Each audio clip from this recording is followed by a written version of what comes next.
आजचा दौरा हा अतिशय विशेष आहे। पहिल्यांदा अहेरी गर्देवाडा या बसचं 75 वर्षानंतर बस चालू झालेली आहे, त्याचं उद्घाटन मी केलेलं आहे।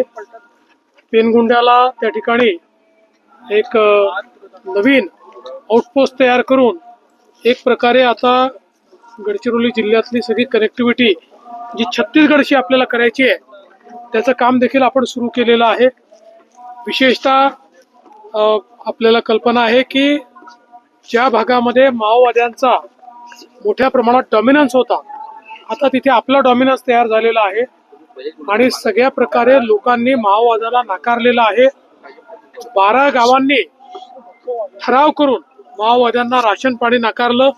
त्यांनी जे आयडी लावले होते ते सगळे पोलिसांकडे जमा केले आहेत। त्यामुळे एक नवीन पहाट ही या ठिकाणी गडचिरोली जिल्ह्यामध्ये तयार झालेली आहे।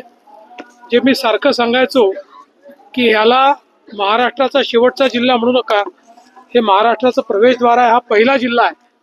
तसं ट्रान्सफॉर्मेशन आम्ही सुरू केलं आहे आणि मला विशेष आनंद आहे कोनसरीचा हा जो प्रकल्प ज्याचं भूमिपूजन मुख्यमंत्री असताना मी केलं होतं, आता त्याच्या पहिल्या फेजचं उद्घाटन या ठिकाणी करतोय। अनेक प्रकल्पांचं आज उद्घाटन भूमिपूजन होत आहे। 10,000 लोकांना रोजगार मिळाला आहे। 5,000 अजून 10 महिन्यामध्ये काम पूर्ण झाल्यानंतर रोजगार त्या ठिकाणी मिळणार आहे।